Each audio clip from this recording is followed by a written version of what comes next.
Get a free trial and 10% off your first purchase from today's sponsor at squarespace.com/forge. Right, you ruined it again.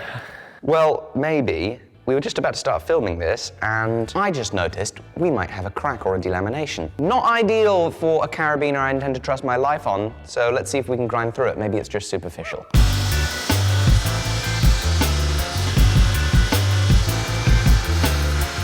That's a problem. That is how far I had to go to get rid of the cracks. Is it too thin now? Potentially.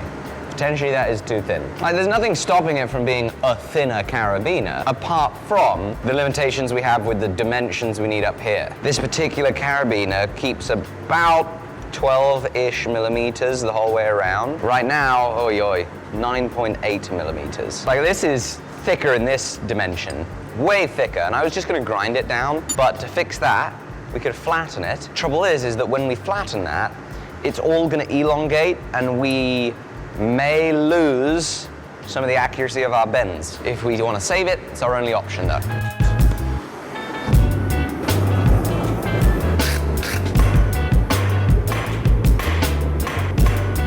Almost there.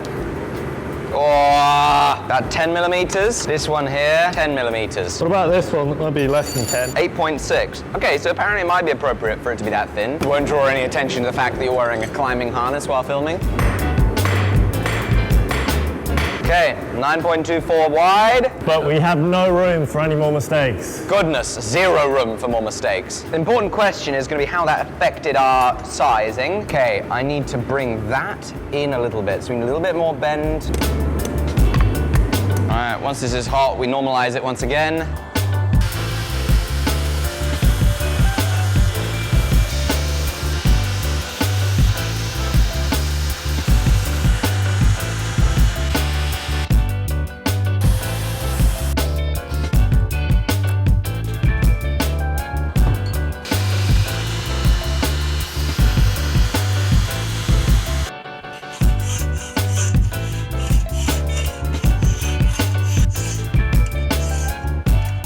Alec? Yep. You reckon you could pass me that lens, please? Yeah, sure. Can you swap it over for me as well? What? How did you get up there? So right now in the pivot area of the carabiner body, I'm filing the little ledge that we have. This little step, it would appear, is where the little spring that slams the gate shut rests against. So it's kind of in compression a little bit there from what I can gather. So I've just got to bring this down so there's a little bit more material. The trouble is as I was doing my rough grind, I ground in here and lost probably about 0.5 millimeter to 1 millimeter that I shouldn't have lost. So it's going to be close.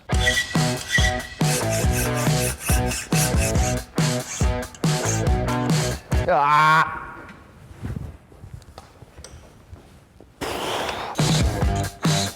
God, I just keep slipping.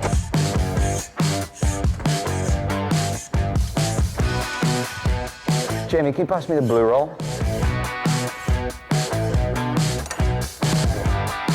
Whoop. You can put it back now. How's it looking? It's actually looking pretty good. Making progress. This is a challenging thing to file.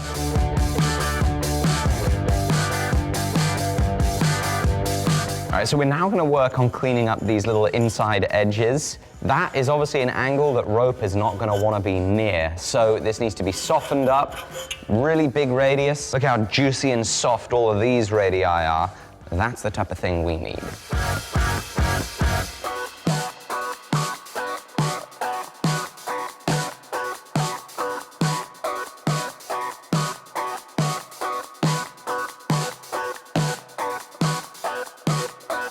Look at those smooth radii we've got going on around this thing. Smooth as butter. Only on the inside though. Still got to do it on the outside. Do we do that now or do we do it later? We're gonna go for it.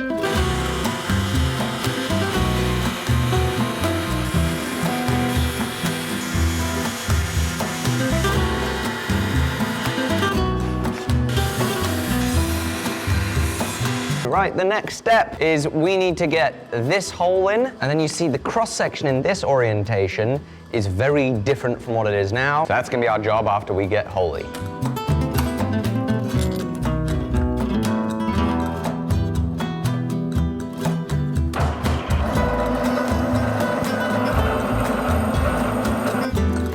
Now we work down these thicknesses.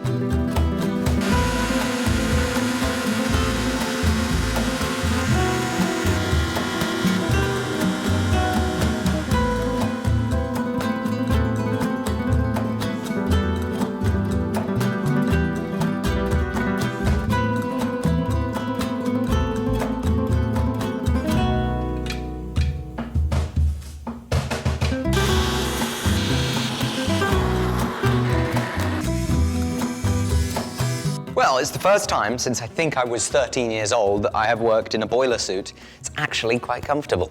So maybe I'll be working in a boiler suit a little bit more. Supposed to be a ghetto caving suit, right? Yes, the proper caving suits for our little caving adventure. Have a listen to the thickness and corduroyness of this. Jamie's proper caving suit costs a lot of money. This is a cheap Amazon cotton boiler suit. Just breaking it in before I get it all soggy and muddy on our caving trip. After a lot of filing and a little bit of time on the belt grinder trying to polish things up with some Scotch-Brite belts, here is our carabiner body. Compared to the original, it's looking pretty good. I took a few little creative liberties here and there, but after a quick little degrease, this is going to be ready for the etch. But first, for this caving trip, I need to be proficient at going both down ropes and up ropes, because it'd be very impractical to go through all the effort that was involved in making a carabiner, planning a caving trip, and going on a caving trip for a YouTube video, to then die and not be able to make the YouTube video. Now, did I mention that I'm terrified of heights? Well, over the last week, I've been working on that fear a little bit, as Jamie has been coaching me through navigating a rope at this height right here. Now time to step it up a notch and find something taller.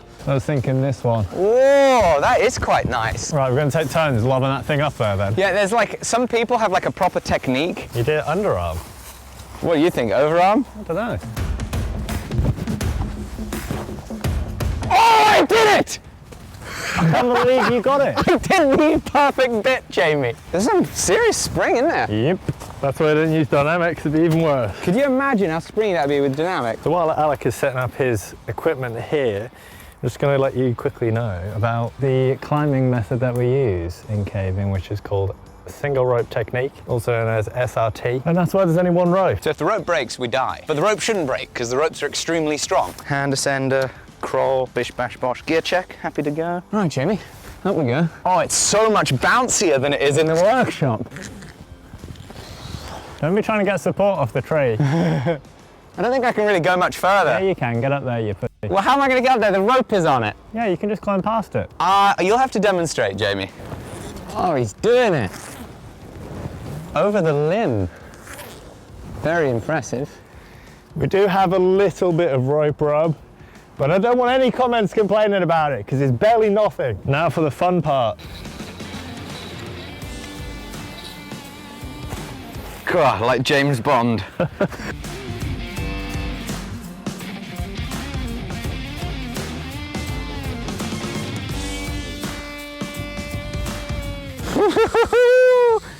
Yes! Right, let's etch this thing. Ooh, look at that! Yes! That's out the acid. We're going to try and do a little coffee etch after the fact. A little polishing is what we need to do now.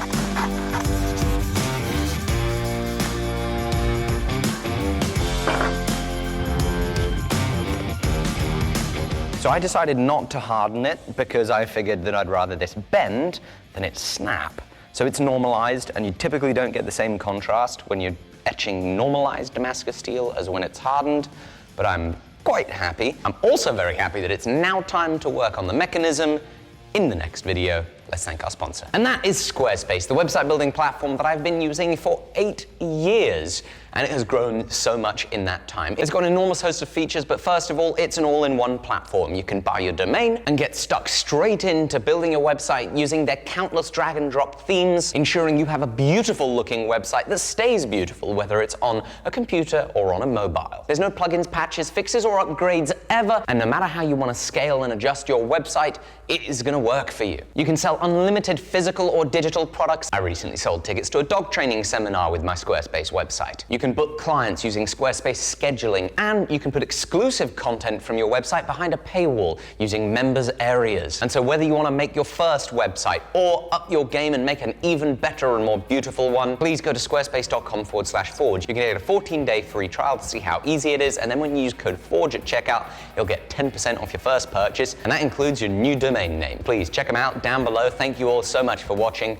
I can't wait to finish this thing and take you down a cave with us.